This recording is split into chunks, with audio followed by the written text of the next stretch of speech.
This is going to be a review of this CNC router. It's made in China. It's from the Quick factory, and it's the UA481 type, and that's the most heavy-duty CNC router that they produce. This is the 2130 model. It has a linear tool changer of 12 tools, and the reason that I'm making this video is because I have had this machine since 2018.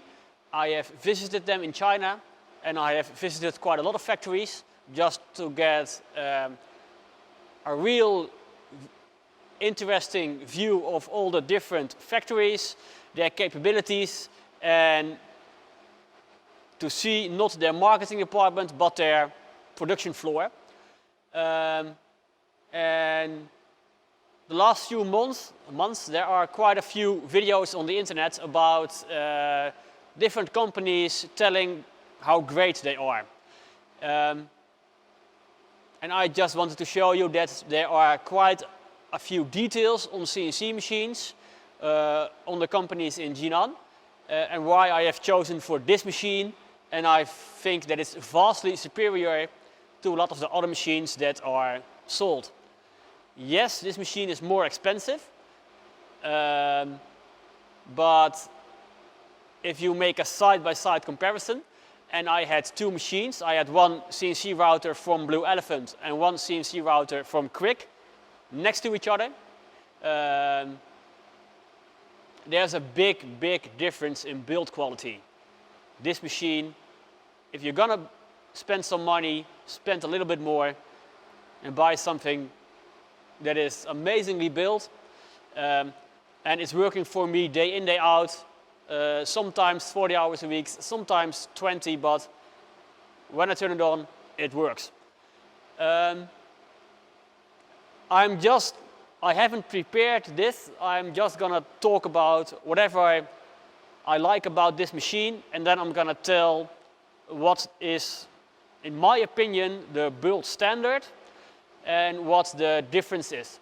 So why this machine stands out. I must be honest, my English, with all the corona pandemic stuff, I haven't been abroad in a while, so my English is a bit rusty.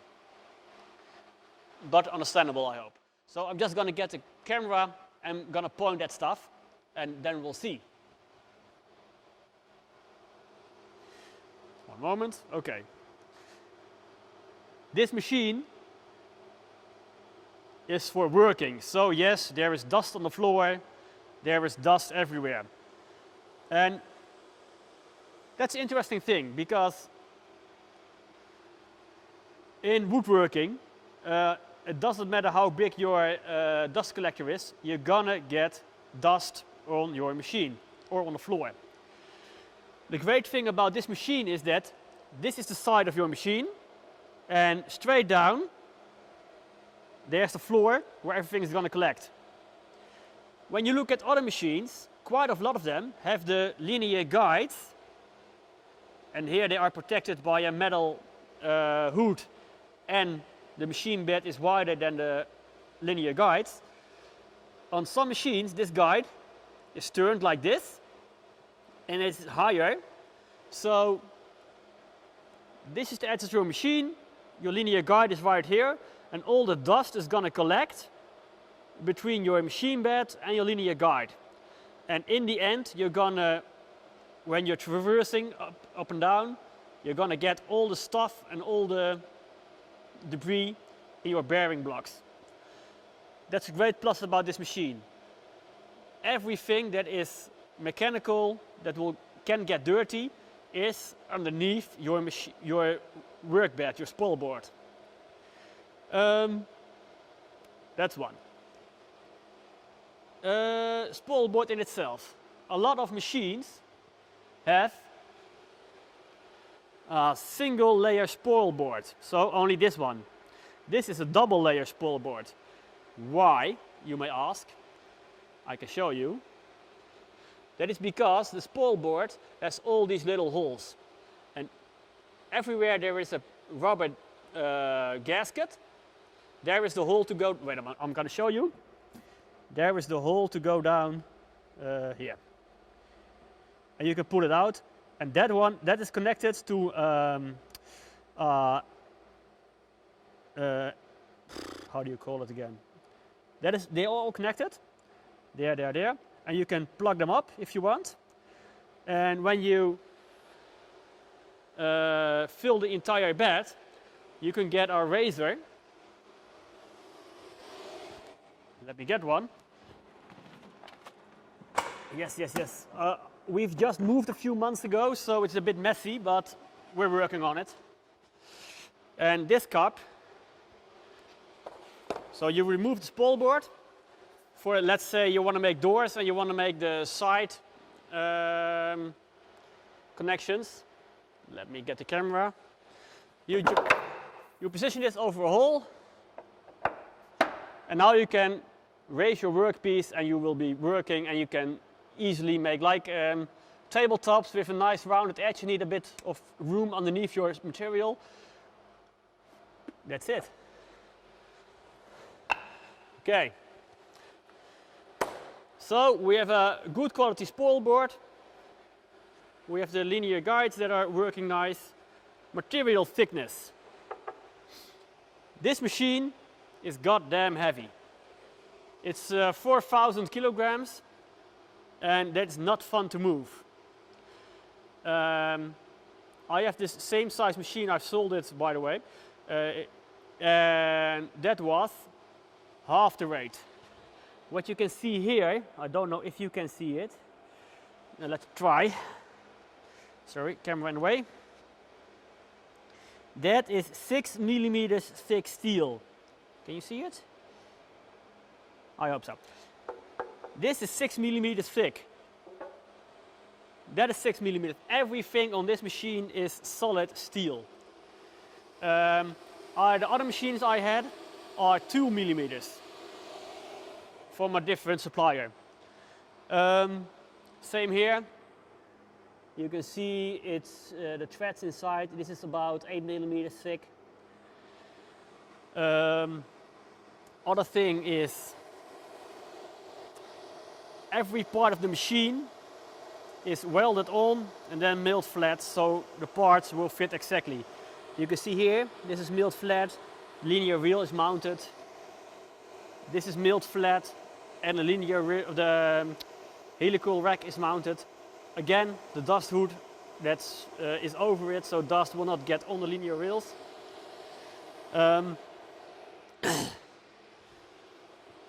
Other thing is the head of the machine. If you look at it, it's difficult to see, but it is really wide. That means that when you're routing heavy stuff, torsion of the spindle head of the entire HSD spindle will be minimized. Cheaper machines will have this mounting block half the width. That saves material, that makes a cheaper machine, but also a less stable machine. For the rest, it is a nothing to hide design, so everything is open. You can see the finish, you can see how it's mounted, you can easily see how everything is adjusted and fixed. And again, nothing to hide. A lot of dust, but yeah, that's part of working. Underneath this hood are all the electronic vacuum bed valves. So there are 6 valves for 6 zones, and you can activate and deactivate them on the controller. Behind this hood are all the pneumatic filter, oiler, pressure regulators, etc.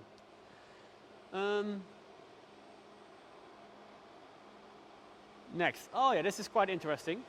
This machine and the entire machine is CNC routed in even a bigger CNC. So I've been there, I've seen it. They put the entire frame on a CNC bed, and a humongous CNC router is going to flatten all the metal.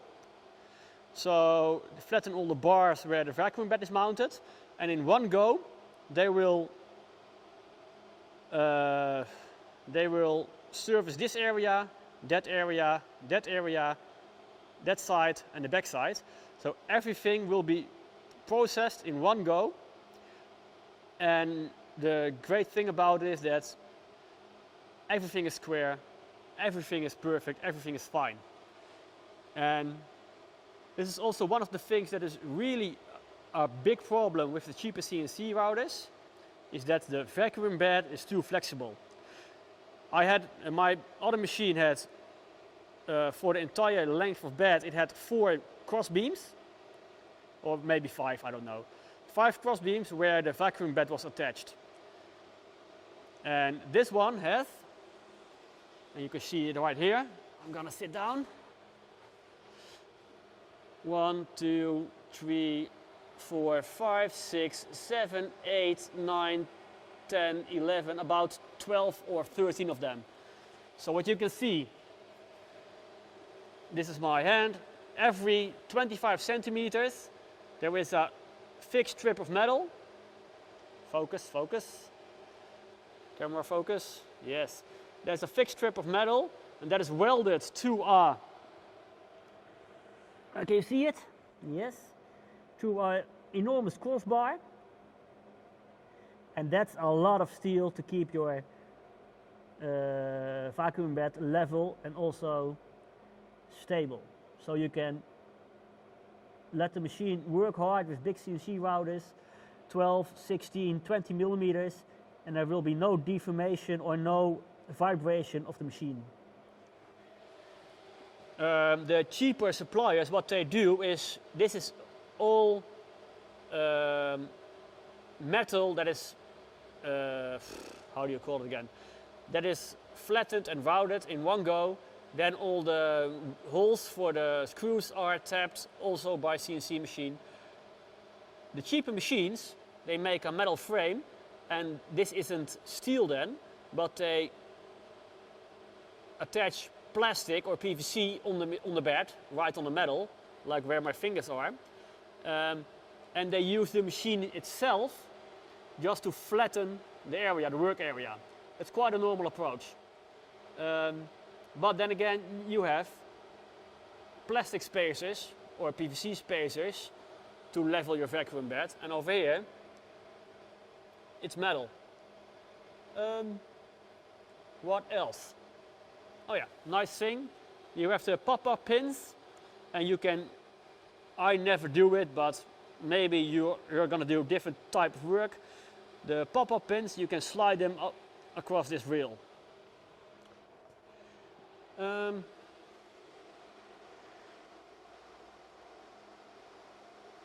That's about it, I think, for the mechanical part.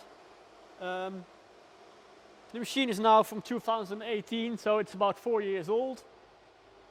We do hundreds of sheets a week, and everything that went wrong was my own damn fault. So the build quality is outstanding. What else? This is the cabinet. It's humongous. I think it's a bit too big, but then again, it gives you a nice space to store all your spare parts. I've opened it up for you guys. What you can see is a nice wiring, Delta inverters, Schneider electric parts. They deliver quite a few spare parts with the machine. So, tool holders. For some reason, they also deliver the high wind blocks. I have never worn them out, but they are still new in the package from 4 years ago. And just to tell you, the wiring that is looking, oh, let's move the light. The wiring that is looking messy, it's my own wiring, because I have installed my own controller, and that's adding. It's a beautiful controller, and I'm going to tell you about it in the second video. The thing I have altered, because CNC routing is messy, I have installed a few filters, and these are the standard filters that are used in dust collectors, and I'm using them to suck air into cabinets to create an overpressure, so that if you have a gap somewhere or a little hole, you know what I mean, There is overpressure, so it will stay clean.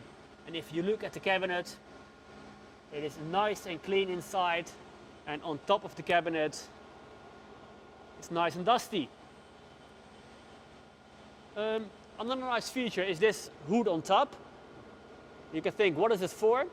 Well, it is for the resistors that are used as a brake for the motors. So when you accelerate, you're just going to use electricity. But if you decelerate, you need to have a resistor that can use up all the energy that is coming from the motor, like a dynamo. And this will help get a faster CNC router. And they are mounted outside of the cabinet so that the heat can dissipate outside in the surroundings and not in your electronics cabinet. Oh yeah, we've got an infrared screen, of course. This is the standard infrared screen that is delivered with the machine. The only thing that I have done, because I want the machine to be accessible from multiple sides, is I have mounted a 45-degree mirror so that the infrared screen goes from there, through the mirror, to there. And that's about it. If you have questions about CNC routers, I have had routers from G. Wijker, from Jinan Nicecut, from Blue Elephant, and this one is from Quick CNC.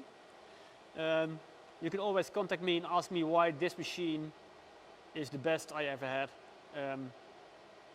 And in a few months I'm gonna buy a second one, a bit bigger than this one, because without this machine I could close down my shop.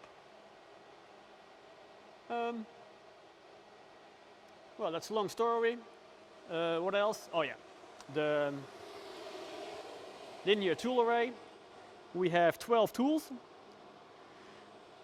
And for me that's more than enough.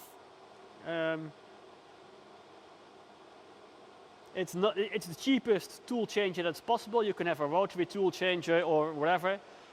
This works, it has no moving parts. It's the machine itself that will go to the right position and pick up the parts. So less likely to get errors, malfunction, etc. One of the malfunctions we had was quite an irritating one. I have a compressor that goes to 8 bars. So it will start up at 6 bars and shut off at 8 bars. But sometimes at 6 bars, the pressure to release the tool was not big enough.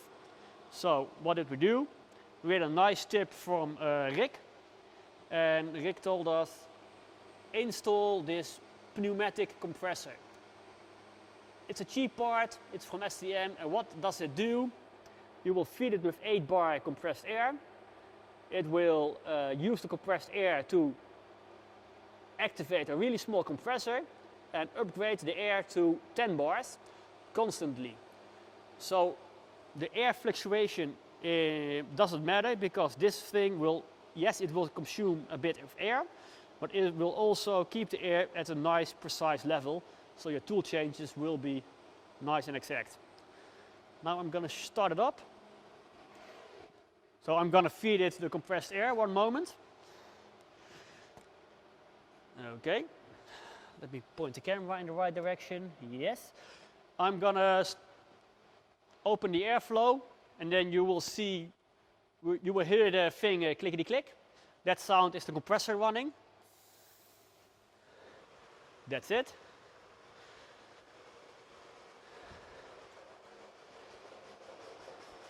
And this is the normal speed in how we operate. So that's the y-axis.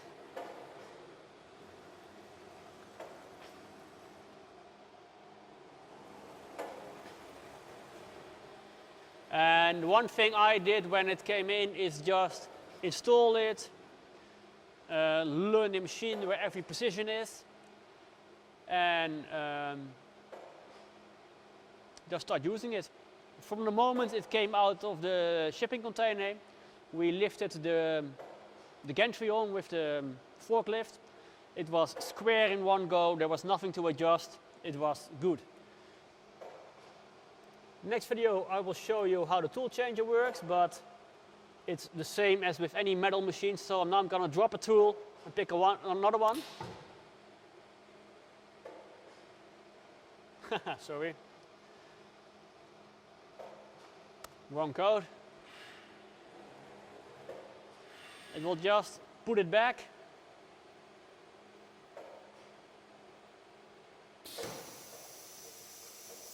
You will hear an airflow, and that flows to clean the ISO holder. So now it will start up and do the next job. Sorry.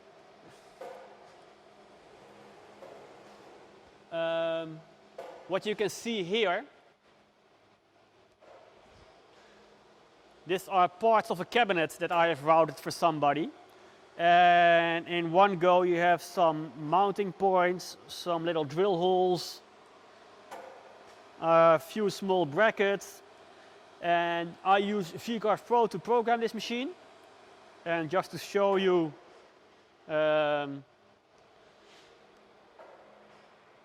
it's done. So you can just lift off all the scrap material and push out all the parts.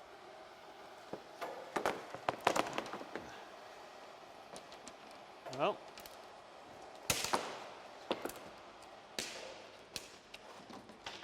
and we use a compression bit to keep all the parts in place so that you can route really small parts in one go, or parts like this. And this bit is getting a bit dull. Am I on the screen? Yes. This came out of the machine and the bit is getting a bit dull, the router bit, but you can see it's quite a nice finish. It's a stable machine.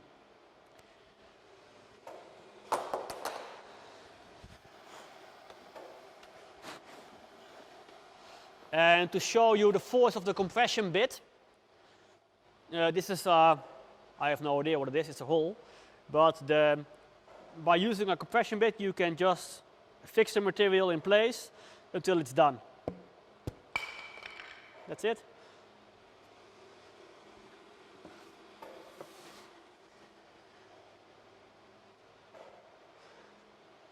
Okay, that's me. About half an hour we're talking about this machine. I hope that you have learned something that's going to help you make a choice with buying your machine. If you need advice or if you want tips, you can always ask me. I love to talk about CNC.